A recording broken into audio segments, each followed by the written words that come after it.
अस्सलाम वालेकुम my YouTube family, welcome to unique diary vlogs. उम्मीद करती हूँ कि आप सब खैरियत से होंगे। अल्लाह पाक आप सबको अपने अपने घरों में खुश और आबाद रखे, किसी भी किस्म के दुख, परेशानी और बुरी नज़र से बचाए और आप सबको किसी का मोहताज ना करे। आमीन सुम आमीन। आज मैं आपके साथ बहुत जल्द और झटपट बन जाने वाली हलीम यानी कि दलीम की रेसिपी शेयर करूंगी कि मैंने हलीम बनाई तो कैसे ये झटपट मैंने तैयार की। घंटों या पूरे दिन का काम जो है वो मैंने घंटों में कर दिया। तो चलते हैं अपनी रेसिपी की तरफ। इसके लिए मैंने दालें ले ली, माश की दाल, मूंग की दाल, लाल मसर, चने की दाल और चावल। ये तमाम मैंने एक एक कप जो थी तो क्वांटिटी एक एक कप मैंने ली। और इसी तरह गंदम का जो दलिया था वो भी मैंने एक कप लिया।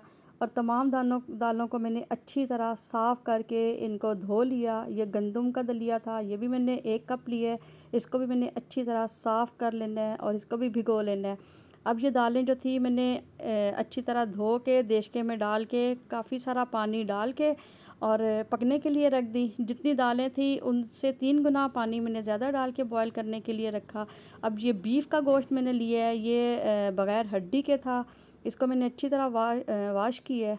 और 3 से 4 अदद जो थे ये बड़े साइज़ के मैंने प्याज ले लिए। इनको बारीक बारीक कट करके तो इसमें शामिल किया है। साथ ही ये लहसुन और अदरक का पाउडर है, ये घर में तैयार किया हुआ था। ये इसमें आधा टीस्पून मैंने डाला। 1 टीस्पून मैंने इसमें नमक का शामिल किया। और इतनी क्वांटिटी में ये हलीम तैयार करनी थी तो मैंने ये हलीम के 2 पैकेट जो मसाले के थे वो लिए। तो मैं 1.5 पैकेट जो है वो इसमें इस्तेमाल करूँगी और जो आधा पैकेट है मसाले का वो मैंने रख देना है एक साइड पे। तो ये देखिए मैंने 1.5 पैकेट जो मसाले का था वो इसमें शामिल किया। और इसके साथ ही मैंने घी ले लिए 2 बड़े चम्मच जो थे, 2 से ढाई यानी कि 1.5 कप इसमें मैंने घी का शामिल किया है। तो इसके साथ ही मैंने जो वाइट विनीगर था 2 टेबलस्पून इसमें वाइट विनीगर के शामिल किए। और पानी जो था मैंने इतना इसमें पानी डाला है कि हमारा जो गोश्त है वो बहुत अच्छी तरह गल जाए। तो इसके लिए मैंने समझ लें कि 8 से 10 अदद गिलास पानी के इसमें शामिल किए। तो इसको बॉयल होने के लिए गोश्त को मैंने रख दिया। आप दूसरी साइड पे ये देखें, ये गंदम का जो दलिया था मैंने अच्छी तरह धो के तो इसको भी अब मैं बॉईल करने के लिए रख दूँगी। 1 कप था तो मैंने इसमें इससे जो है ना पानी देखें कितना ज़्यादा इसमें डाला कि अच्छी तरह हमारा जो दलिया वो भी गल जाए। और दूसरी साइड पे मैंने दालें रखी हुई थी। मैंने बिल्कुल इन दालों को भिगोया नहीं था, बस जस्ट मैंने धोया है, अच्छी तरह दालों को वॉश किया है और पानी डाल के मैंने देशके में इसको गलने के लिए रख दिया है।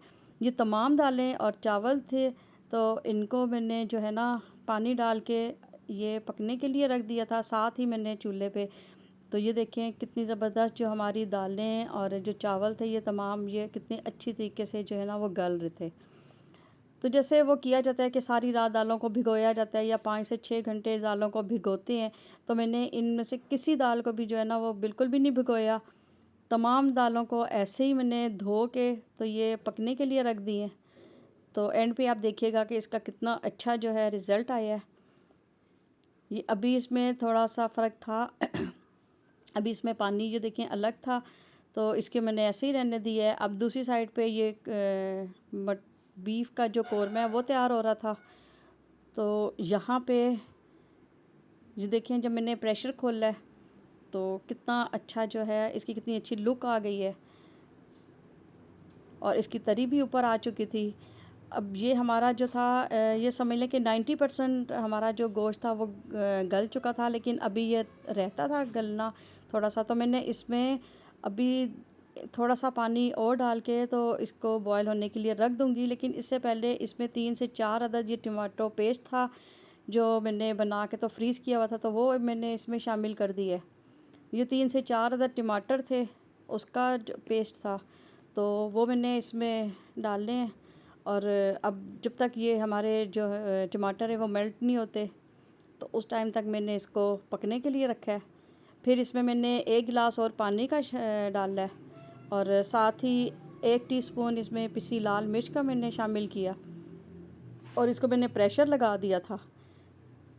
2 से 3 मिनट का मैंने इसको प्रेशर लगाया।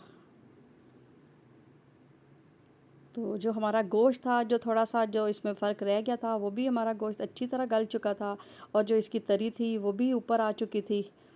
तो ये देखें, ये माशाल्लाह कितना ज़बरदस्त अब हमारा जो कौरमा है, गोश्त का कौरमा, ये रेडी हो चुका है। इसकी तरी भी ऊपर आ चुकी है। तो इसकी तरी मैंने पहले निकाल ली थी। ये मैंने एक बर्तन में तरी अलग कर ली थी और जो गोश्त और जो मसाला इसके साथ रह गया था, तो अब गोश्त और मसाला देखें, इसके साथ अभी भी थोड़ा थोड़ा सा घी या तरी मैंने रहने दी है। अब ये जो कौरमा था, ये गोश्त का जो कौरमा था, वो मैंने चॉपर में डाल के इसको बहुत अच्छी तरह ग्राइंड कर लिया था। तो जैसे मैंने इसको चॉप किया, बहुत फ़ाइन मैंने इसको चॉप किया, तो ये देखें कितना अच्छा जो गोश्त का रेशा है, वो रेशा हमारा तैयार हो चुका था। इसमें बिल्कुल भी कोई मोटी जो बोटी थी वो आपको नज़र नहीं आएगी। बहुत बारीक और बहुत फ़ाइन हमारा ये जो गोश्त और उसका कौरमा था वो चॉप हुआ था। और ये देखें यहाँ पे हमारी दालें वगैरह सब कुछ हमारी गल चुकी हैं और ये देखें इसकी थिकनेस भी आप देख सकते हैं। तो पानी इसमें बहुत कम हो चुका था। बस अब इतना था कि हम इसको जब ग्राइंड करेंगे दालों को, तो इसमें इसके साथ पानी रहना चाहिए। तो अब मैंने इसको दालों को और गंदम को बहुत अच्छे तरीके से जो था ना वो ग्राइंड कर लिया था। और ये देखें माशाल्लाह कितनी ज़बरदस्त हमारी दालें और गंदम ये तमाम ग्राइंड हो चुकी थी। और मैंने फिर उसी बड़े देशके में मैंने दोबारा से इनको निकाल लिया था। ये तमाम दालें और गंदम मैंने ग्राइंड किया है और साथ ही ये जो कौरमा, गोश्त का जो कौरमा हमने रेडी किया था, जो हमने चॉप किया था गोश्त को, जो रेशा बनाया है, वो भी तमाम मसाला मैंने इसमें शामिल कर दिया। और अब इसको अच्छी तरह हमने मिक्स करना है ताकि जितना भी रेशा है वो अच्छी तरह हलीम में जो रेशे हैं इसके गोश्त के वो अच्छी तरह मिक्स हो जाए। तो इस टाइम पे आपने ज़रा चूल्हे को पहले हल्का रखना है। अगर इस टाइम पे आपने चूल्हे को तेज़ रखा तो जो गोश्त है वो हमारा नीचे लगने का या दालें नीचे लगने का ख़तरा है। इसलिए आपने आंच अभी आहिस्ता ही रखनी है, आंच बहुत तेज़ नहीं करनी। तो जैसे ये अच्छी तरह गोश्त का ये जो रेशा है वो बीच में दालों में मिक्स हो जाए, तो फिर आपने चूल्हे को तेज़ करना है। तो ये देखें माशाल्लाह कितना ज़बरदस्त जो है ना हमारा ये रेशेदार हमारी जो हलीम थी वो तैयार हो रही है। अभी इसको 2 से 3 मिनट और पकने देना है हमने। चूल्हा मैंने ऊंचा कर दिया था और इसको मैं अच्छी तरह अब पका रही थी। और तमाम चीज़ों को आपने अच्छी तरह मिक्स करना है ताकि हमारा जो है ये दालें और गोश्त नीचे भी ना लगें। आपने इस चीज़ का भी ख्याल करना है। और ये देखें माशाल्लाह माशाल्लाह कितनी ज़बरदस्त हमारी दलीम जो है वो तैयार हो चुकी है। अब जो हमने कौरमे के ऊपर से जो तरी उतारी थी ये घी वाली, अब वो मैं इसके ऊपर जो है ना वो देखें ये डालूँगी। आप भी ऐसे ही करें कि आप जितने भी जो बाउल रेडी करें उसमें थोड़ी थोड़ी इसकी ये तरी आप डालते जाएं।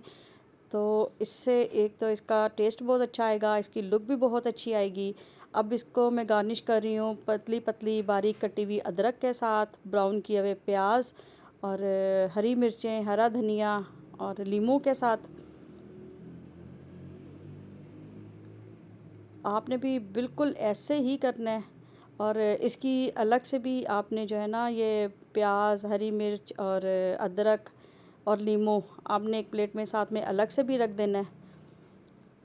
तो ये देखें माशाल्लाह माशाल्लाह कितनी ज़बरदस्त हमारी झटपट और बहुत टेस्टी जो दलीम है वो तैयार हो चुकी है। आप इसको वाइट राइस के साथ लें, नान के साथ खाएं, चपाती के साथ खाएं, बहुत मज़ा आएगा। हरा धनिया ऊपर आपकी मर्ज़ी है, आपने गार्निश के लिए ऊपर डालना है तो डालने से बहुत अच्छा टेस्ट आता है। तो मैं उम्मीद करती हूँ मेरी आज की ये रेसिपी आपको पसंद आई होगी। पसंद आए तो मेरे चैनल को सब्सक्राइब ज़रूर कीजिएगा, मेरी वीडियो को लाइक कीजिएगा और अच्छे अच्छे कमेंट्स करके आपने मुझे बताना है कि मेरी ये जो मैं वीडियो बना रही हूँ, मेरी रेसिपीज़ आपको कैसी लगी। और मुझे दुआ में याद रखिएगा। अल्लाह हाफिज़।